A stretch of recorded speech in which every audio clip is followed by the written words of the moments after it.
Good afternoon, everybody, and thank you for joining today's webinar. Thrilled to have Joel with us today. We've a fantastic response. A lot of people on the session today, and we've got some really good content. The session will be about 40 minutes. And the webinar is titled Maximizing Enterprise Security with Automated and Continuous Vulnerability Scanning. And I suppose the main aim of today is to give organizations an understanding of the need to run vulnerability scanning and its importance to improving their IT security. So just as a way of introduction, I'm Joe Montgomery. I'm the Sales and Marketing Director here at ComSec, and I'm joined by Graham Bacon, who's the R&D Director at AppCheck.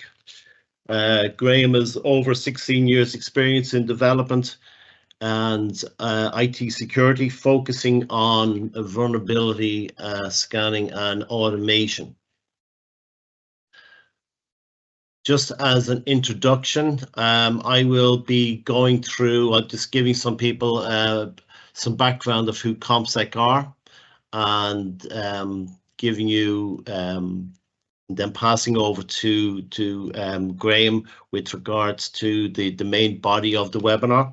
But before we move on, I just want to highlight a few things.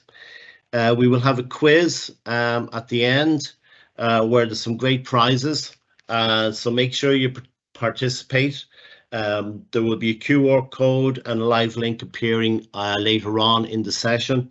And also for the first 10 attendees, there is some Just Eat vouchers for you guys.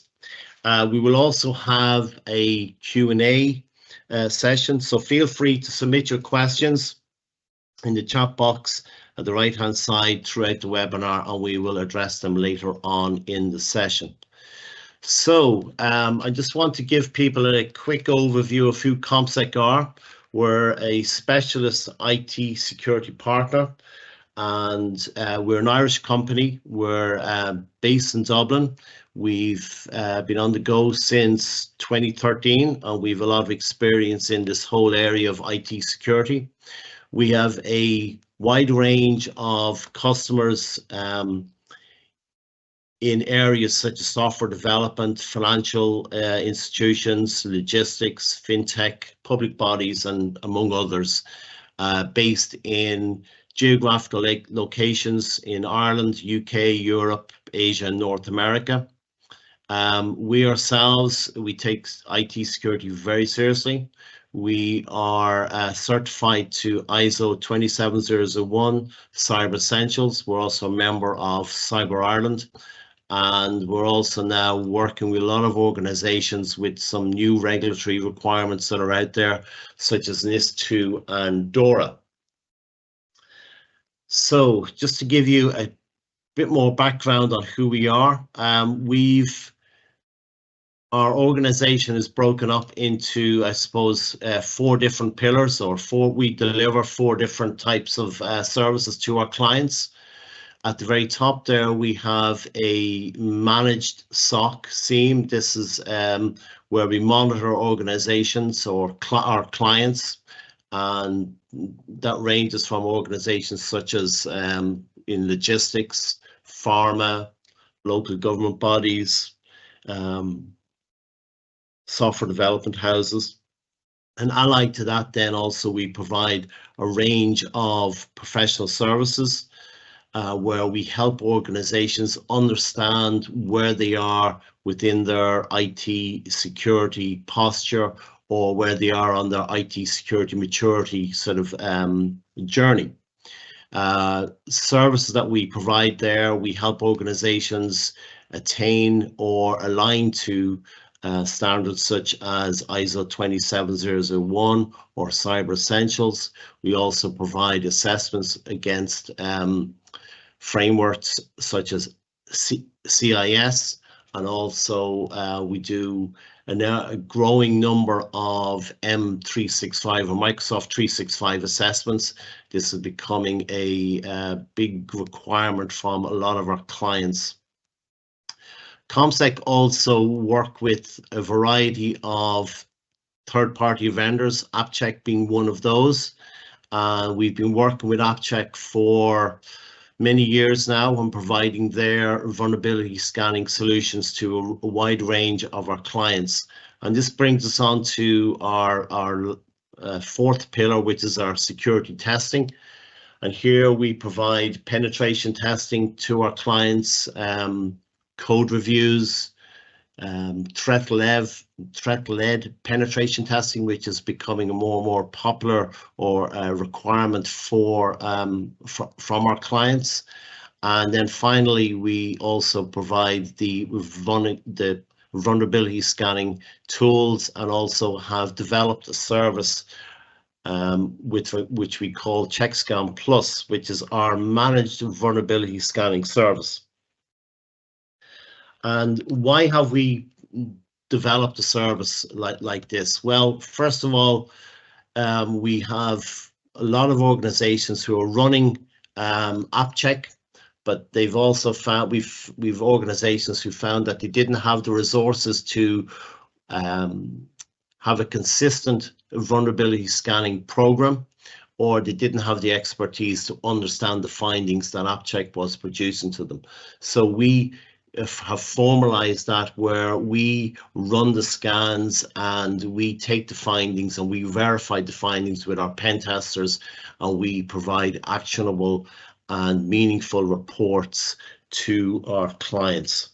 But I suppose with regards to the vulnerability scanning, like we provide scanning for websites, web applications, infrastructure, internal and external, and this is becoming more and more important. And I suppose organizations are now realizing that they have to have, as part of their IT security, that they need to be running vulnerability scans on a regular and consistent basis.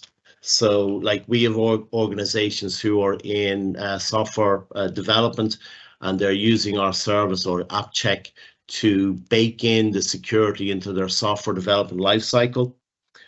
We've got fintech organizations who are using it to help with their compliance and regulatory reporting to third parties, local government bodies, other manufacturing organizations who just want to improve their IT security. So, and we also are getting an increasing number of organizations who are being asked by their customers, are they running a vulnerability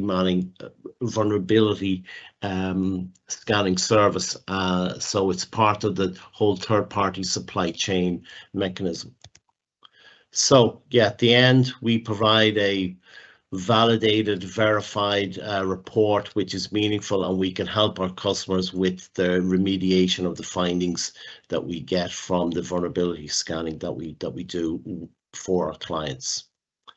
There's a testimonial from one of our customers. They are a large insurance brokerage here in Ireland, and yeah, we've provided detailed reports which are clear and actionable. So this is where we help our organizations try to bring value to the table.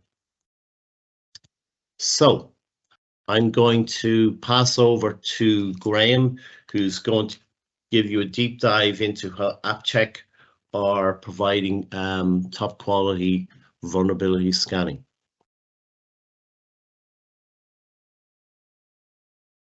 Okay, thank you very much, Joe. And Thank you, Graham. I'll control from here. So just very quickly, so I'm Graham Bacon. I'm one of the developers over at AppCheck. We've been going since around 2014, but we were born out of a penetration company, a testing company before that. A lot of our sort of initial birth was all around trying to cover more ground, basically, and I'll go through some of that in more detail through this webinar. So very quickly, for those that don't know, or if this is your first introduction to security, this is a vast subject. It's very difficult to cover in sort of 25-30 minutes, especially with the challenge of how we want to sort of maximize this and go through this from an enterprise perspective. Our seminar content alone is a full day event, and even that barely scratches the surface of this.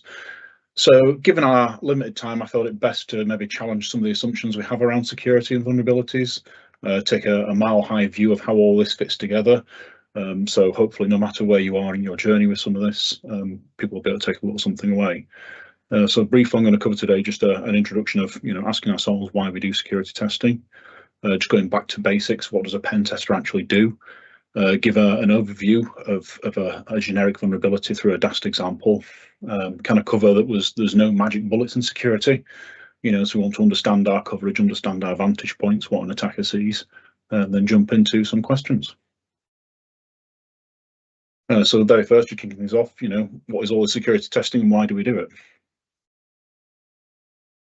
it? So first off, just some drivers as to why I might conduct a security assessment, working down to think about, the root of why we do some of this. So not as common these days, but curiosity is one over the years. Security, of some of the security assessments that we've conducted with organisations, it's sometimes been their first engagement of anything like this. It's a bit of a discovery. It's sometimes seen as a bit of a challenge, in the sense of you're engaging with a customer, they're feeling their security is great, come get at me variety. Inevitably, an assessment's completed and there'll be vulnerabilities discovered. And more often than not, that'll be in places no one thought to look. Another common driver is compliance. It's one of the bigger driving forces today. Outside of the sort of media circles and the earth-shattering hyperbole on every IT risk, it's one of the most, one of the main reasons, and has become very commonplace. Much of where AppCheck came from was down to a requirement of UK councils to have a regular pen test. And a lot of that was then our frustration at how woefully short these engagements were, to cover an IT footprint of a sort of FTSE 100 in 5 days. ISO 27001, NIST2, PCI are other big driving forces here. If you've gone through the pain of reaching a given level of compliance, you're darn sure going to make sure some of your suppliers have gone through that pain and reached that level of compliance at the same time as well. Another big driving force is requirement. Particularly as a vendor or a supplier, you may have a contractual requirement to conduct regular tests of either service you're providing or software you're developing, and then share these results with your client. It's not been uncommon over the years to see organisations book in either single scans of an application or book in some sort of one-off pen test to cover these. Another big driving force can be reputation.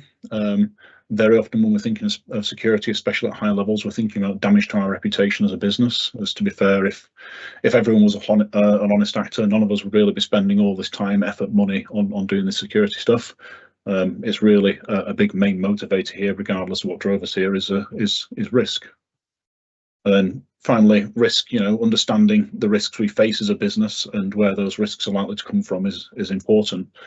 Unless your organisation is living in an air-gapped static bubble, we're going to face a multitude of vectors of attack here, and not all risks are created equally. I suppose one thing with security to get across is you'll never really have a clean bill of health. One of the issues with risk is that it's constantly changing. I think it's important to get across that there's never going to be a moment where you can sit back in your organisation and say, I've got it all covered. Sometimes risk comes from places that you didn't think to cover. The number of times I've had a discussion with a customer who's fixated on XYZ latest technology, for the vector only to turn up to be be turned up and compromise them through a printer in the corner, like an old HP that's not been updated since 2016. Had admin creds because it made it easy for getting the user groups on there and has been plugged in and long forgotten. Or as a sort of less bricks and mortar example in this brave new remote working world, insisting that you're secure because you have SSL on your site, or you've got the new latest AI-powered WAF that detects all attacks, and then being vulnerable to IDOR because nobody thought of that particular threat vector.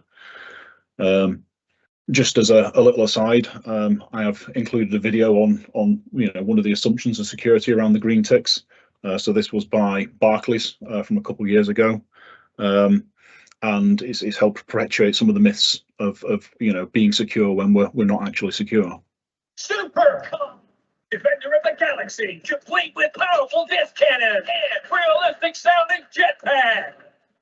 Defender of the... Oh, you know what? I can't do this. It's all rubbish. It's a scam. If you order me, you'll get nothing. Look, in there, you need a padlock when you pay for stuff. If there isn't one, the website could be fake. Oh, for that. Defeat online fraudsters this Christmas. Super. And it's from things like that that have actually perpetuated some myths in security at the same time, where we think we're secure and ultimately not. So let's just take a step back and look at what does a pen tester actually do. So here we have, the sort of picture we have in our collective psyche of what a pen tester looks like, and what do they do when they come onto a job? Well, we could summarize it as they hack things. It's certainly true. Pen testing is basically hacking. A good pen tester would often invent new tools on the job to help reach their goal, which is to show, a weakness in the organization. That's what vulnerabilities ultimately are. We could also say one of the end results of a pen test is to provide a report. They've used their tools, they've found some weaknesses, we produce a report, you then go fix them is the general idea. Or I suppose another way to think of it is if you have really, really good pen testers like those are our partners at ComSec, do they tell a story? I'm just going to sort of go through an example now and illustrate that, and I promise I'll bring this back round to automation very soon. So to take a bit of a contrived example, looking at like a bricks and mortar organisation, they might have something like this. Boundaries have shifted a little bit in recent years, but fundamentally this process hasn't changed. So what we've got here is we've got a web portal where we maintain some service that connects to a database. The database is connected to a domain controller. From the domain controller, it connects to everything else that the domain connects to. If you take from the illustration here, we're on an external engagement as a pen tester. You've been given a few domains to look at. You're on a few tools and start browsing around and just generally looking for something that smells. And then going back to our previous sort of example, let's not forget, big green tick. This is all secure by SSL at the same time. As you're doing your pen test engagement, you're browsing around, trying a few tools, and you see something that looks like this. So this is a .NET error page, and what this is basically telling me as a tester that there is some sort of funny processing going on with an SQL command in this database. I'm able to control the input here, and then I'm getting an error back saying this is reaching into the database. So this looks interesting. So this is a potential SQL injection. If we're able to then exploit that, in the case of in the example I'm going to go through here, we're able to then run commands on the MS SQL server. We're then able to exploit that server. We're able to load a tool like Bloodhound, go searching for admin credentials, access a domain controller, and then as a domain admin take over the network. So by going through that sort of process, we're then showing how bad all of this can potentially be. Now, this is a very simple example, and in a modern cloud stack, an SQL injection might not lead to full compromise, but it's still pretty devastating. At minimum, an SQL injection is a data breach. Taking it further than that, that data could contain passwords that could then result in other accounts being compromised. That database could also be used for session handling, so we can then achieve session hijacking. But what a pen tester's effectively done here is they've gone through some actions, taken something sort of abstract like an SQL injection, shown you how they could walk through system to system to system and compromise an organization, and tell a story effectively, show you how bad some of this can be. So what are the flaws with this sort of approach? Well, it's a point in time situation report. So we're basically taking a singular attack.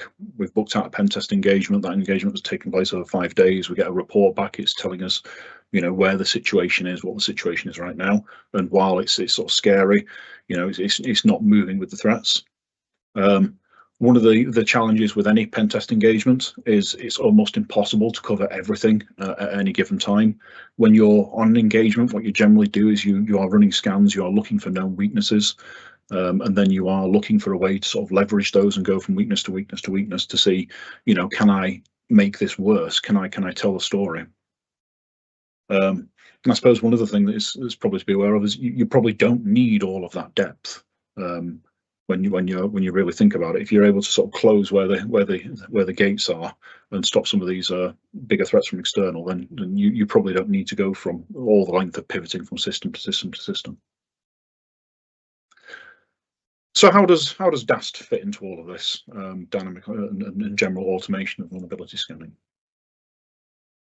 So very broadly speaking, vulnerabilities fit into two categories: known vulnerabilities and unknown vulnerabilities. Now, there is some crossover with this.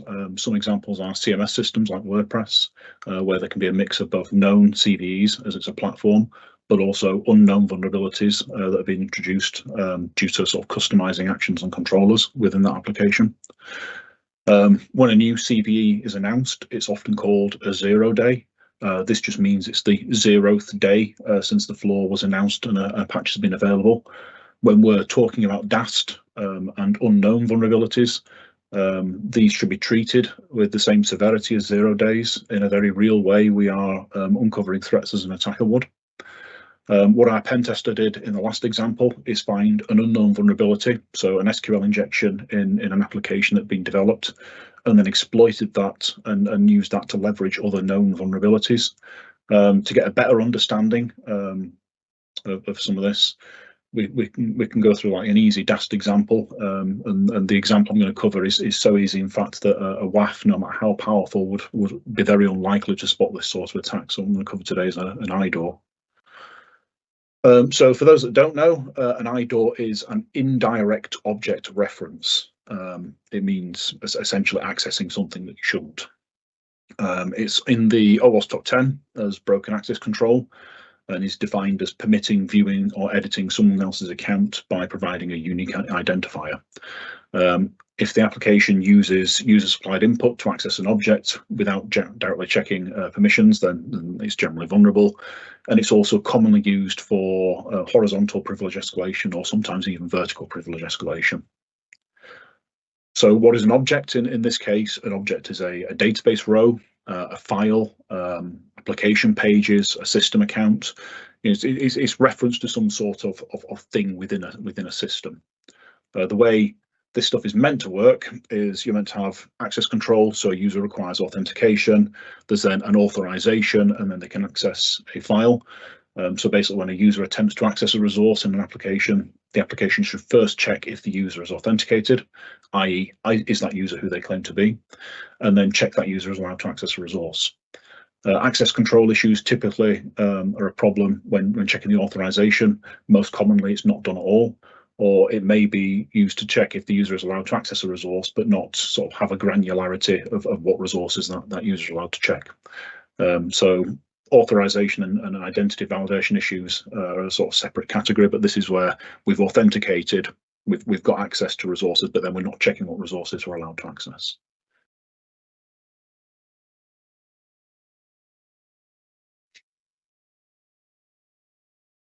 So exploiting IDOR, we've got a couple of examples of common patterns of how IDOR manifests and how it's exploited. And again, these are very contrived just to sort of make it simple to understand what's going on here. So one example is when a parameter value is used to retrieve a database record. Is probably one of the most common examples I've personally seen. That value is typically the primary key for a record in a relational database. These primary keys are generally incrementing in number, so each new record gets assigned the next number in the sequence. So in our example here, when we request invoice number 12345, the application queries the database for that record and then presents that information to us.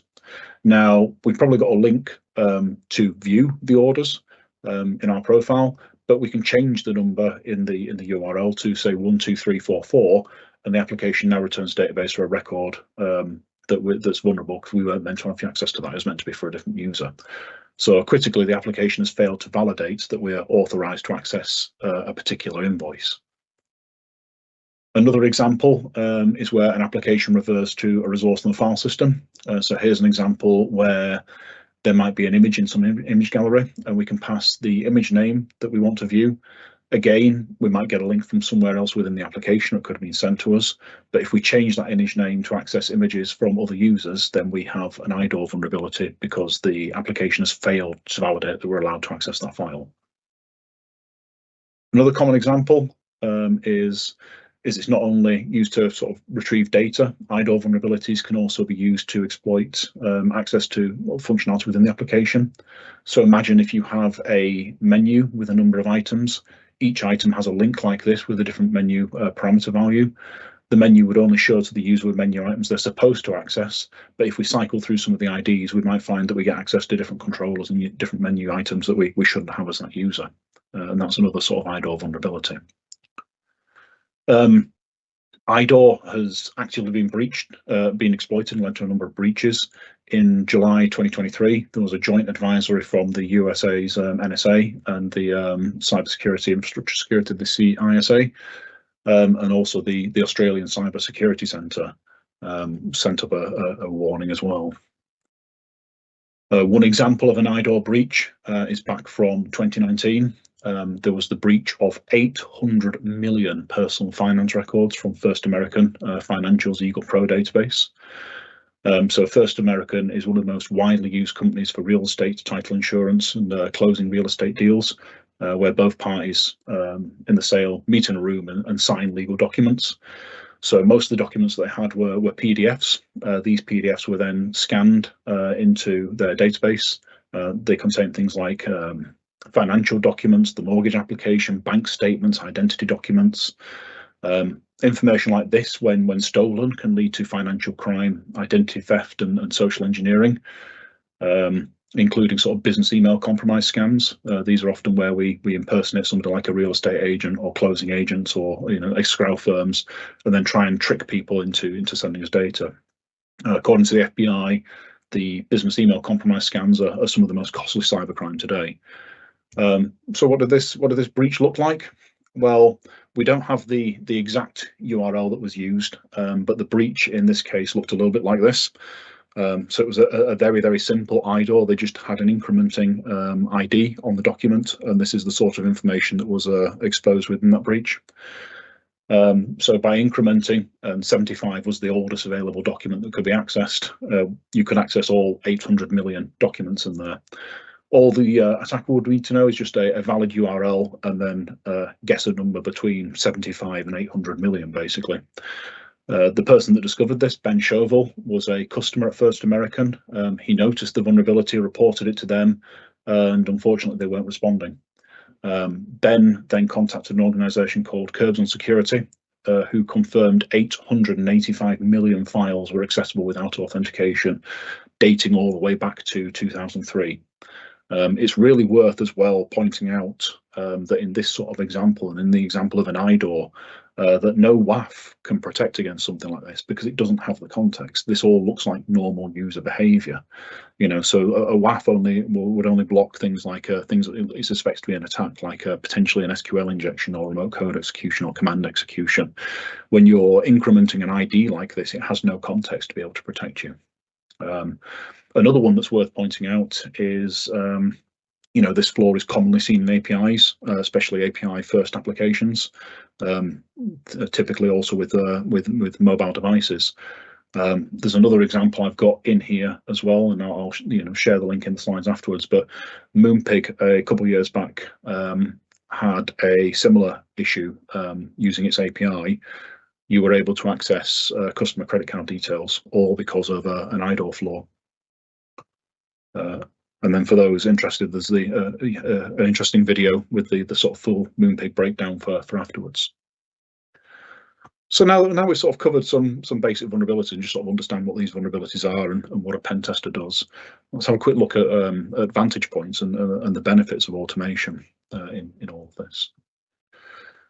So just quickly for those that don't know, some scanning basics. So we cover a few types of scanning. It covers most bases. They all achieve different things, but no one type gives a complete picture. It kind of takes everything to get a complete picture. So we cover external infrastructure, internal infrastructure, authenticated internal infrastructure, application composition, and DAST. And then also for illustration, I'll point out what static analysis covers that we don't cover. And I've got sort of a basic example here of various systems and how they hang together. So just very quickly, we have an external application running that has jQuery, WordPress, PHP. There's some plugins and some custom code in that, and that's external facing the world. We then have a couple of internal services. We've got an internal server, and that's all sat on a big Dell FX2 machine. So if we run an external infrastructure scan, what that report will tell us is it will tell us we can see these various things. So we can see the website, we can see what the website's built of, and we can see, you know, there's internet information services running on port 443. So if we scan it, we'll see it resolves to an IP address. We can see that port 443 is open. We can see that IIS is the software that's being used to serve that up. We can see in some cases what version it is, and in this case we're seeing it's 2022.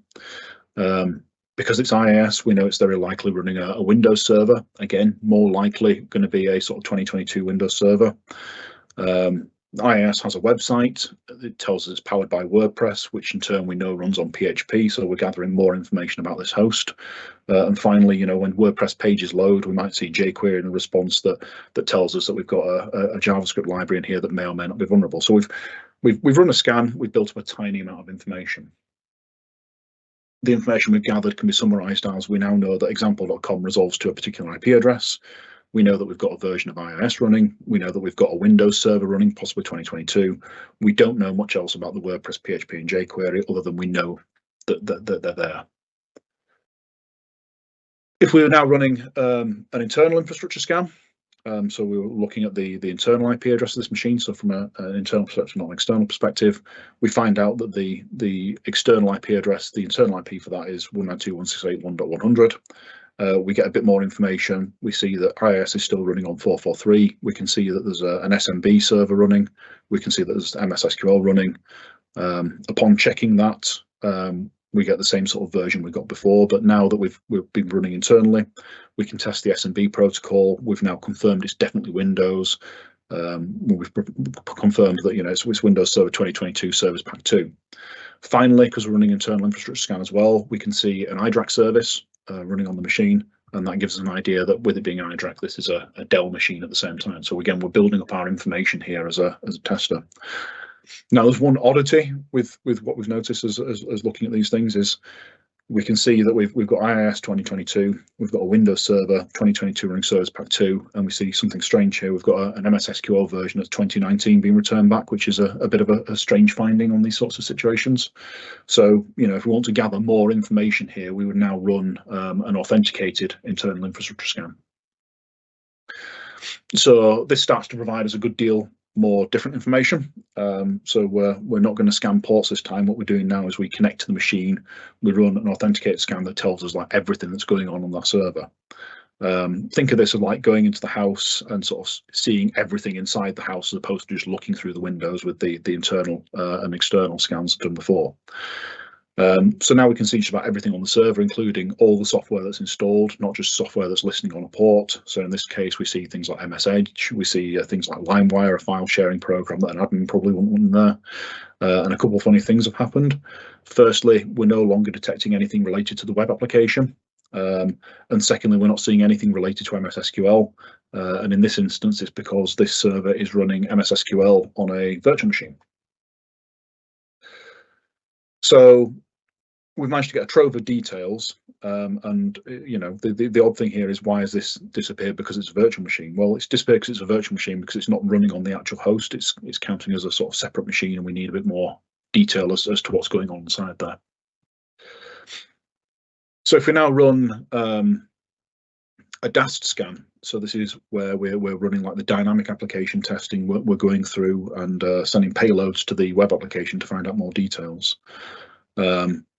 And think of a DAST scanner like a native speaker as a language. It's not just sort of gathering a little bit of information from various things like the infrastructure scanner is. It specializes in just one language, HTTP, and it's able to communicate that in that very well.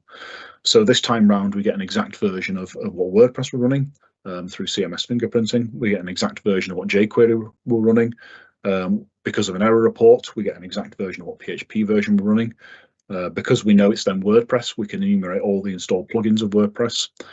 Finally, while we're sending payloads to this and sort of fuzzing the application code, we discover an SQL injection vulnerability. And this time we're able to find out that there's an old Windows 2019 server running on here. So just sort of going back to our summary, what does all this mean? It means that from different vantage points we're seeing different information effectively.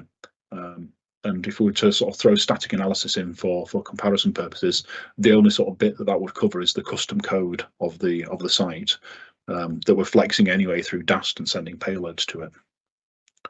But the end result of all of this is that really complete coverage, so understanding all of this stuff requires running everything. So it requires running infrastructure unauthenticated, infrastructure authenticated, and Dast scanning at the same time as well, because different scans tell you different pieces of information and they rarely give you the whole picture.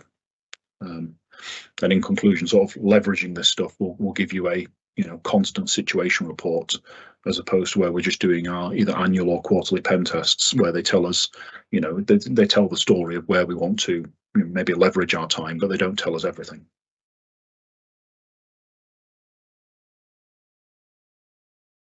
And that's me for questions. Joe.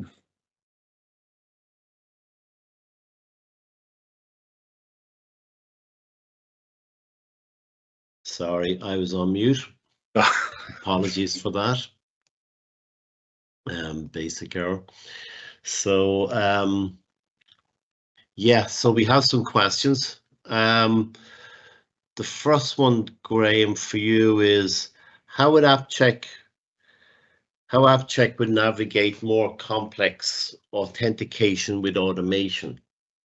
Yeah, so there's tools that we have within the application for this. One of the tools is called GoScript, and it's basically a scripting language that's designed to be simple to work with. So you tell it to go to a page, inputs various inputs and things, and from that we can build up a flow of how to authenticate an application.